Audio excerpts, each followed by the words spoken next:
በስመ አብ ወወልድ ወመንፈስ ቅዱስ አሐዱ አምላክ። ሊቃውንተ ቤተክርስቲያን፣ ካህናት፣ አባቶች፣ ዲያቆናት፣ ወንድሞች፣ ምዕመናት፣ አባቶች፣ እናቶች፣ እህቶች፣ ወንድሞች እንዲሁም ሕፃናት ባሰባሰበን በአምላካችን በኢየሱስ ክርስቶስ ፍጹም ሰላም በእናታችን በንጽሕት ቅድስት ድንግል ማርያም ፍጹም ሰላም እንደምን አላችሁ? ፍጥረትን ሁሉ ፈጥሮ የሚያበላ የሚያጠጣ የድንግል ማርያም ልጅ ኢየሱስ ክርስቶስ የተመሰገነ ይሁን። አምላክን በድንግልና ጸንሳ በድንግልና የወለደችልን ዘላለማዊት ድንግል እመቤታችን የተመሰገነች ትሁን። ሊቀ መላእክት የመላእክት አለቃ ቅዱስ ሩፋኤል የተመሰገነ ይሁን። ቅዱሳን መላእክት፣ ቅዱሳን አበው፣ ቅዱሳን ነቢያት፣ ቅዱሳን ሐዋርያት፣ ቅዱሳን ጻድቃን፣ ቅዱሳን ሰማዕታት እንዲሁም ቅዱሳት አንስት የተከበሩ ሴቶች ሁሉ ሳይቀሩ እግዚአብሔር አምላክ ባከበራቸው መጠን የተመሰገኑ ይሁኑ። አንድ 15 ደቂቃ ነው አብረን የምንቆየው። ለዛሬው እንግዲህ ትምህርት ርዕስ የማደርገው ያው ዛሬ እንግዲህ ነሐሴ 15 ወደ ነሐሴ 16 ያው ዋይዜማ ላይ ነው ያለ ነው። የእመቤታችን የትንሣኤ በዓል መታሰቢያ ነው። ለትምህርታችን ርዕስም የማደርገው እምይእዜሰ ፈለሰት ሀበ ዘሉዓሌ መካን በሚል ነው። እንግዲህ ይህ ማለት ምንድን ነው?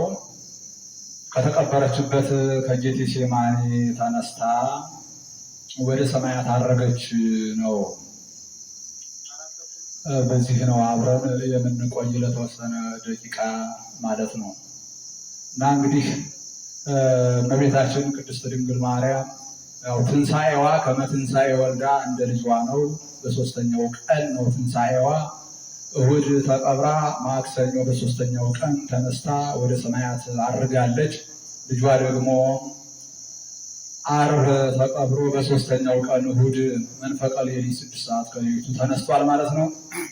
ትንሣኤዋ እንደ ልጇ ነው እና ዛሬ እንግዲህ መናፍቃን ያው የእመቤታችን ጠላቶች ናቸው። የአጋንንት ማደሪያ ከመሆናቸው የተነሳ መቼም ዲያብሎስ እንደ እመቤታችን አጥብቆ የሚጠላው የለም።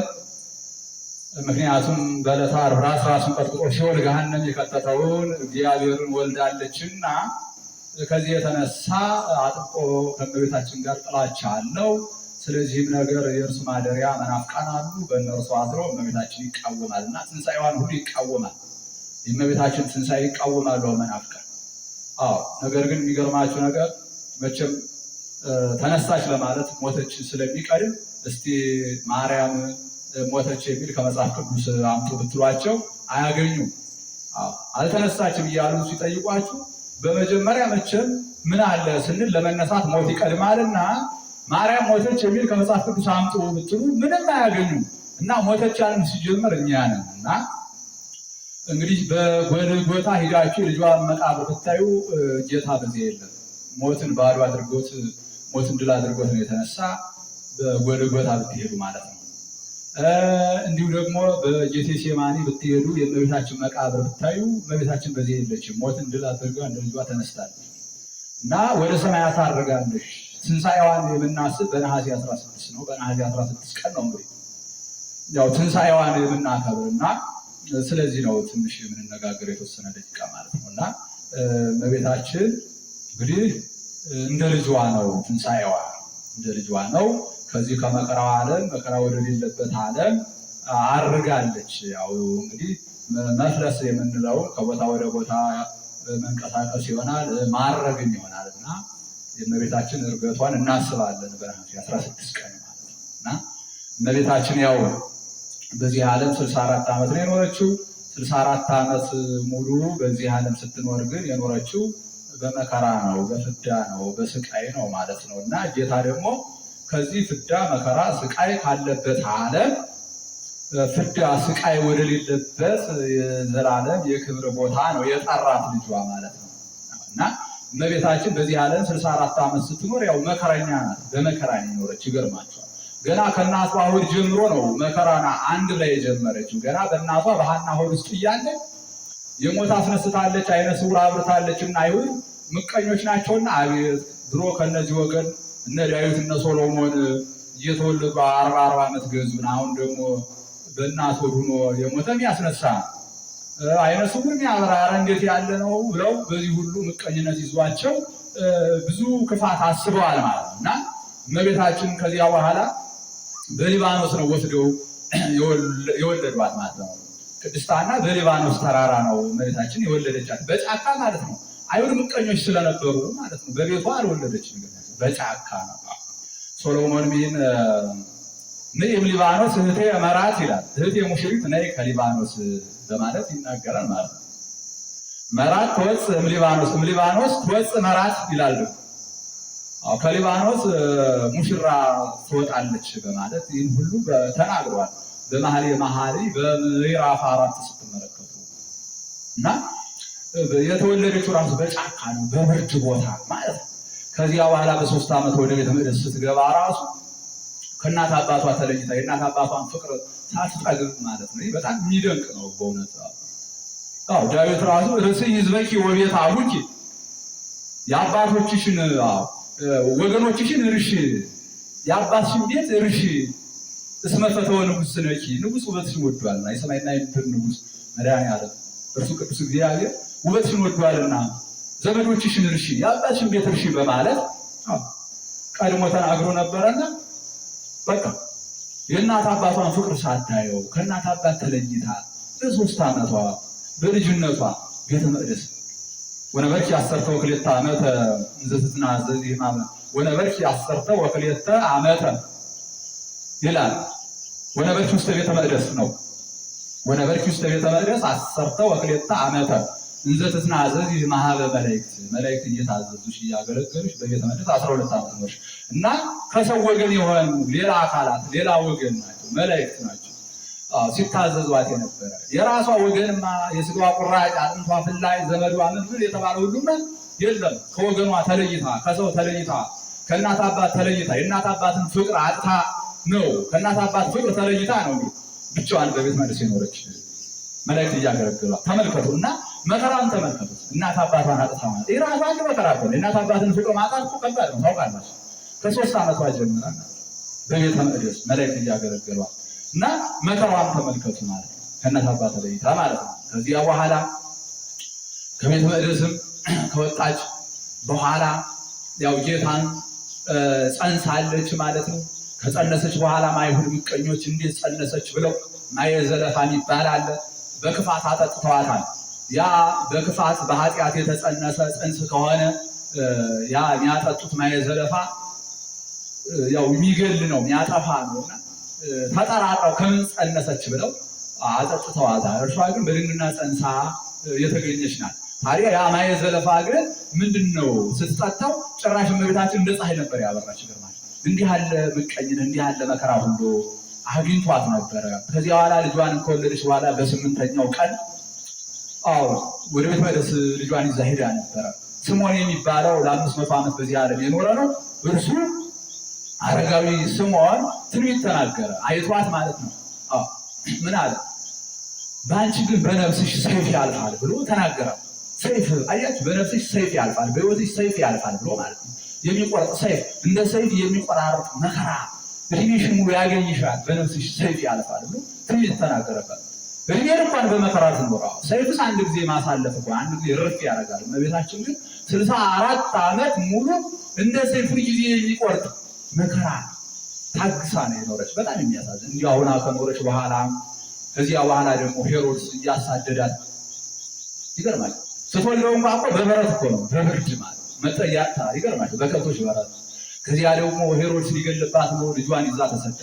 ከዛ መካከል ሕፃኑን ሲያጣ የቤተልሔምን ሕፃናት አሰብስቦ አሳርዷል ሄሮድስ። ከዚያ መካከል ሊኖር ይችላል ነው ማለት እመቤታችን ልጇን ይዛ ተሰዳ ነበር።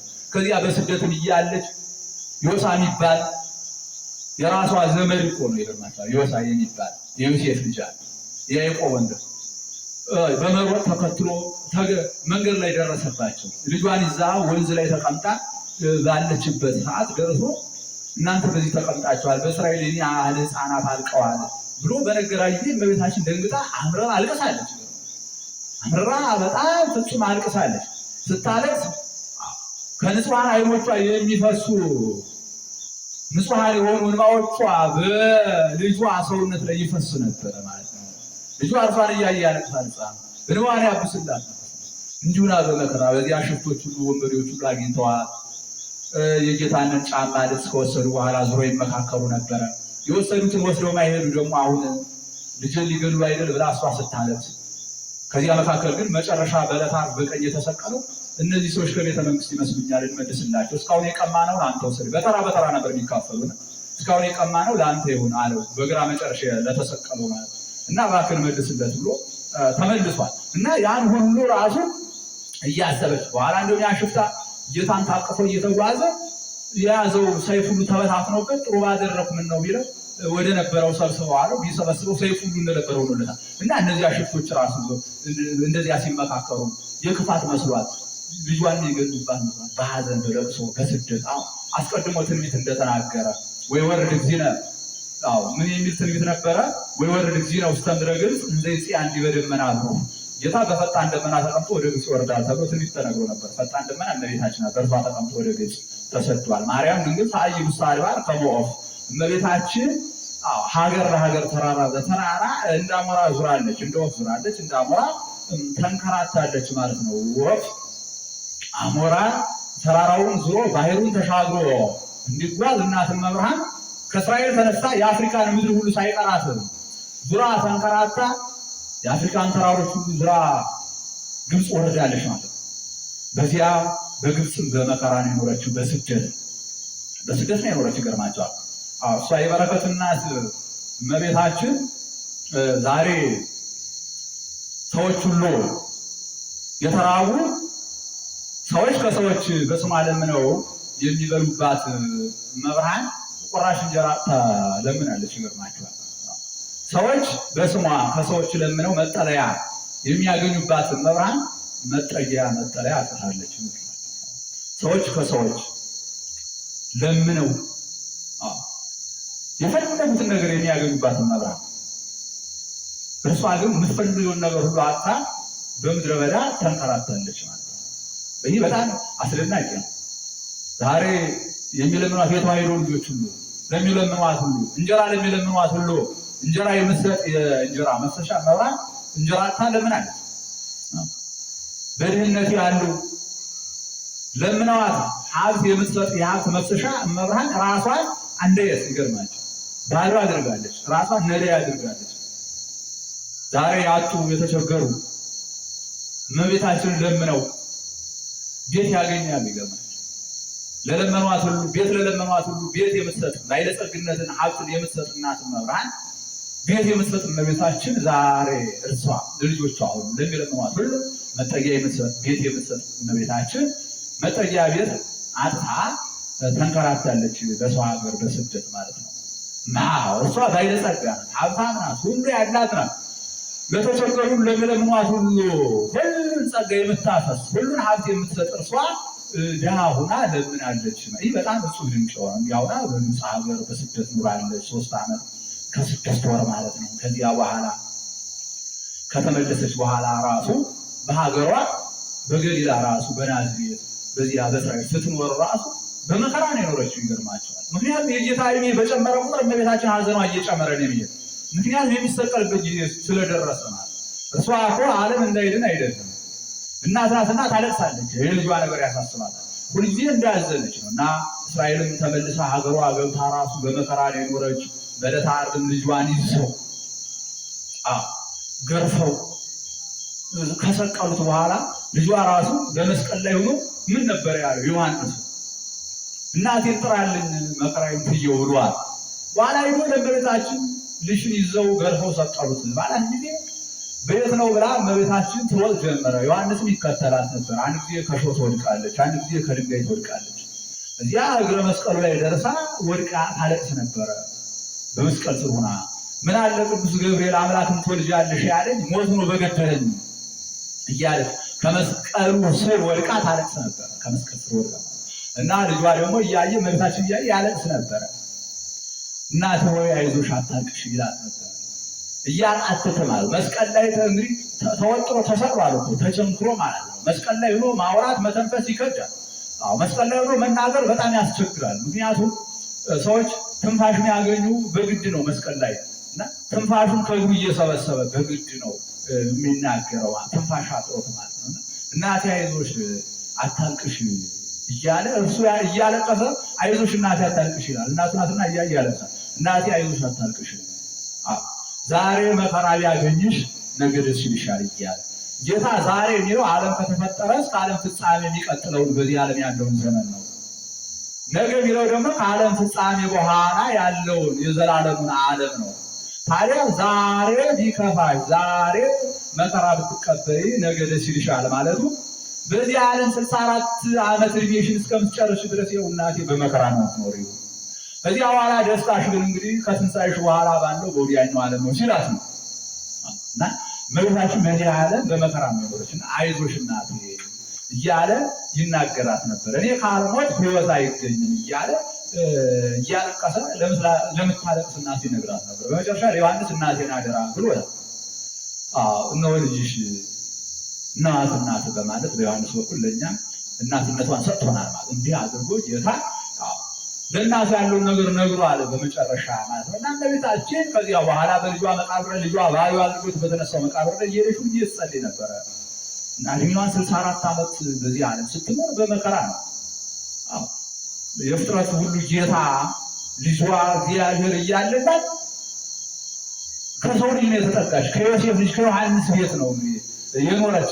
በጣም የሚያስደንቅ 15 ዓመት ከዚያ በኋላ ከዮሐንስ ቤት የኖረች እና እንዲህ አይነት እጹብ ድንቅ የሚያስደንቅ ነው። የምድርና የሰማያት ፈጣሪ እርሱ ልጇ ሆኖ ሳለ እሷ ግን በመከራና በችግር 64 ዓመቱ ሙሉ እንዲህ አሳልፋለች እና እንግዲህ ዛሬ በዚህ ዓለም ስንኖር ያው ብዙ አይነት መከራ ብዙ አይነት ፍዳ ይገጥመናል። እንደምታውቁት እንግዲህ እመቤታችንን 64 ዓመት በዚህ ዓለም ስንኖር ጌታ በመከራ እንድትኖር ነበር ያደረጋል። በዚህ ዓለም ደስ እንዲላት አልፈለገም ነበረ። ጢባርዮስ ቄሳር እንኳን መጥቶ ወስዶ ሊያገለግላት በመጣ ጊዜ ነጥቆ ወደ ገነት ነበረ ጌታ ይወሰዳል። በዚህ ዓለም ደስ እንዲላት ፈጽሞ ጌታ አይወድም። ደስታዋ በወዲያኛው ዓለም ስለነበረ ወዲያኛው ዓለም ነውና ደስታዋ እና እንግዲህ እመቤታችንን በዚህ ዓለም እንዲህ አድርጎ በመከራ ካኖራት ዛሬ እኛ በዚህ ዓለም ብዙ መከራ የሚገጥመን ብዙ ችግር፣ ጭንቀት፣ መራብ፣ መጠማቱ፣ መሰደዱ፣ መፈናቀሉ፣ መታመሙ፣ ሐዘን ላይ መውደቁ ይህ ሁሉ ሲያገኘን እግዚአብሔር ጠልቶኝ ነው እግዚአብሔር ባይወደኝ ነው ብለን ተስፋ የምንቆርጥ ሰዎች አለን። ግን አይደለም፣ እንደዚህ አይደለም። እግዚአብሔር እንዲወደን ወቁ፣ ስለወደደን ወቁ።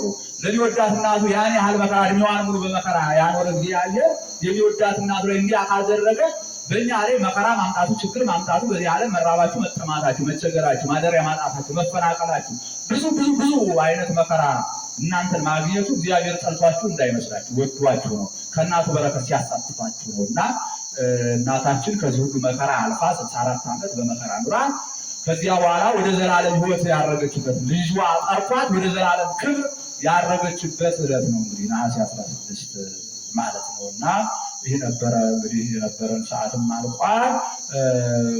የእመቤታችን ትንሣኤ ነበረ እያየን የነበር ነው። እንግዲህ ለነገ ዕለት ደግሞ እግዚአብሔር በሰላም ያሳድረን ነው። ወሰላም እግዚአብሔር መምህራችን ላይ አድሮ